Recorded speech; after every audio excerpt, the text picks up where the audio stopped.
যাই হোক, আজকের এই মঞ্চ থেকে আমি আপনাদেরকে একটা কথা বলতে চাই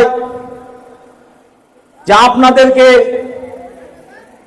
এই মঞ্চ থেকে অঙ্গীকার নিয়ে যেতে হবে, আপনাদেরকে এই মঞ্চ থেকে শপথ গ্রহণ করে যেতে হবে, এই মঞ্চ থেকে আপনাদের প্রত্যেককেই আগামী দিনের পথ চলার যে বৈশিষ্ট্য সেই আচরণের দিকে তাকিয়ে আপনাদের শপথ গ্রহণটা খুব জরুরি।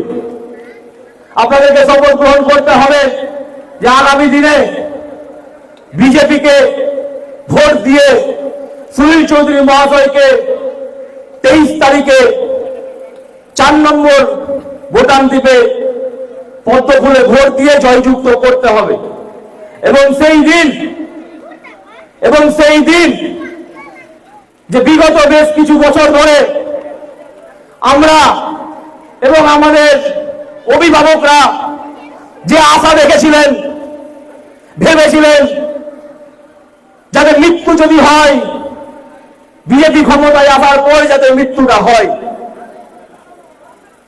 এই মৃত্যু যাতে বিজেপির পতাকাটাকে দেখে পশ্চিমবঙ্গের বুকের মাটিতে যাতে আমাদের পোড়ানো হয়। আমি আজ আমার বক্তব্য দীর্ঘায়ু করব না, কারণ বহু বক্তা এখনো আমাদের মাঝে রয়েছেন। আমি শুধু এতটুকু বলবো, সময় কিন্তু খুব খারাপ আসছে। যদি আমরা ভোটে না জিতি, যদি পশ্চিমবঙ্গে বিজেপি ক্ষমতায় না আসে, তাহলে কিন্তু ফারাক্কাতেও বেদবোরা হতে পারে, ফারাক্কাতেও মোথাবাড়ি হতে পারে, ফারাক্কাতেও বেলডাঙ্গা হতে পারে। ভুলে গেছেন মায়েরা, ভাইয়েরা, বোনেরা? মনে পড়ে না সেই দিনের খবর? মনে পড়ে না সেই দিনের রক্ত ঝরা বেদনা? মনে পড়ে না? আজও আমি খবর পেয়েছি, এই চৌকি গ্রামের বুকে হোক বা ফারাক্কা ব্যারেজ হোক বা আর কোনো বুথে হোক, বহু কর্মী আমাদের আছে, বহু ভোটার আছে যারা এখনো কংগ্রেসের সাথে যোগাযোগ করেছে, তৃণমূলের সাথে যোগাযোগ করেছে, সিপিএম এর সাথে যোগাযোগ করেছে। কাকে ভোট দেবেন? কোন তৃণমূল? যে তৃণমূল নামের কথা শুনে সালা বলে গাল নেই? কোন তৃণমূল? যে তৃণমূলের নেত্রী কলকাতার মঞ্চ থেকে বলে যে যদি ক্ষমতায় আসি এক একটা হিন্দুকে দেখে নেব। কলকাতার মঞ্চ থেকে বলছেন যে আমি যদি একটা সম্প্রদায়কে লেলিয়ে দিই, তাহলে 1 সেকেন্ড সময় লাগবে না, পুরো হিন্দুকে শেষ করে দেব। কোন সিপিএম কে ভোট দেবেন? যে সিপিএম এর বিকাশ রঞ্জন ভট্টাচার্য আমাদের গৌমাতাকে অপমান করে কলকাতার বুকে ধর্মতলা চৌরঙ্গিতে দাঁড়িয়ে গরুর মাংস খেয়ে প্রমাণ করে যে আমি সেকুলার, আমি নিরপেক্ষ। কাকে ভোট দেবেন? এই কংগ্রেসকে, যে কাশ্মীরি পণ্ডিতদেরকে, হাজার হাজার পণ্ডিতকে গুলি করে মেরেছিল, মা বোনদের ইজ্জত লুট করেছিল, বোনেদেরকে বন্দুক বানিয়ে রেখেছিল, সেই মালিকের সাথে তৎকালীন প্রধানমন্ত্রী বিরিয়ানি খেয়েছিল। কাকে ভোট দেবেন? একমাত্র যদি হিন্দু রক্ষার্থে যদি কেউ কথা বলে, সেটা হচ্ছে বিজেপি, ভারতীয় জনতা পার্টি। কার কথা বলছে? প্রয়াত মইনুল হক সাহেবের কথা বলছি। বিগত কিছুদিন আগে তিলডাঙ্গার মুখে একটা ঘটনা ঘটেছিল, এখানে হয়তো অনেকেই অবগত। এক হিন্দু ঘরের ছেলে কোনো কারণে অম্বুজায় উনি মেনটেন্যান্সের চাকরি করতেন।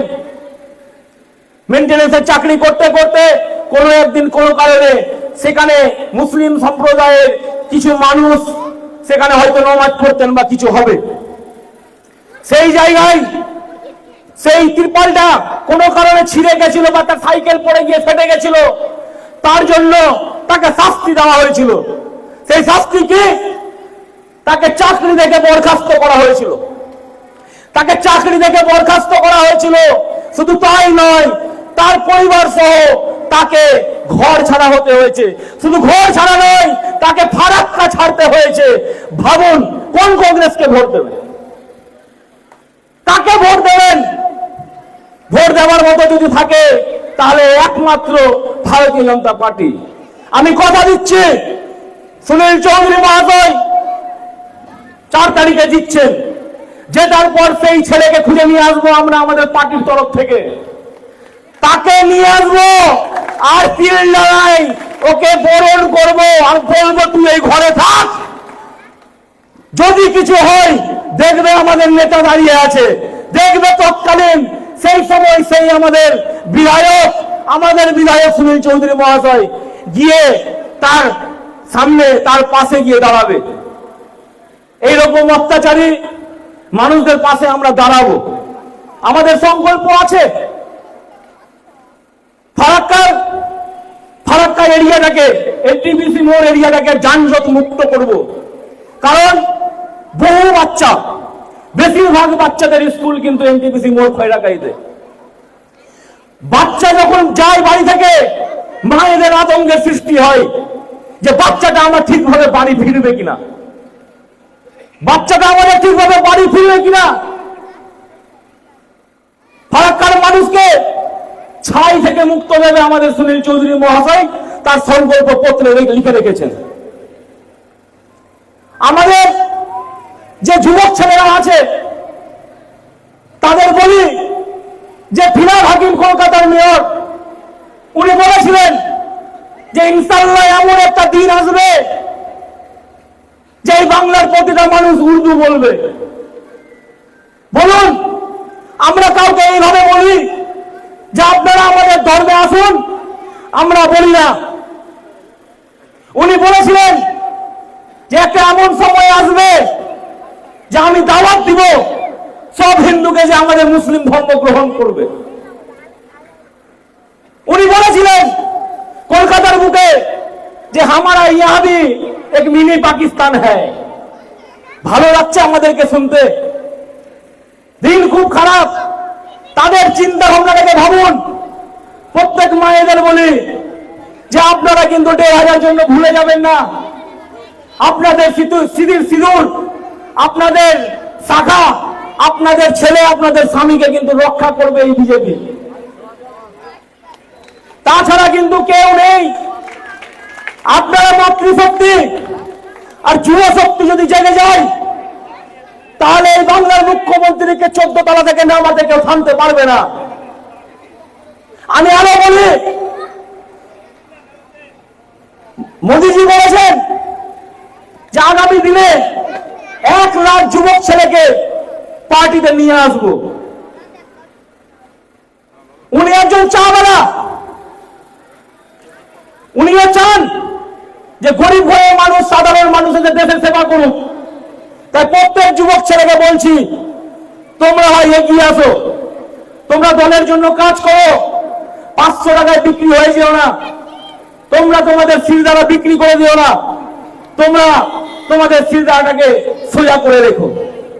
আমি আমার বক্তব্য আর দীর্ঘায়ু করছি না, আমি এখানেই আমার বক্তব্য শেষ করছি, কারণ আরো বক্তা এখানে রয়েছে। তাই বলে ভারত মাতা কি, ভারত মাতা কি জয় শ্রীরাম, জয় জয় শ্রীরাম। ধন্যবাদ। তারপরে একে দাও মানিককে। ধন্যবাদ সুভাষ আপনাকে তার সুন্দর বক্তব্য বলার জন্য। তাকে পার্টির তরফে গৈরিক অভিনন্দন জানাচ্ছি। এরপরে আমাদের বক্তব্য রাখবেন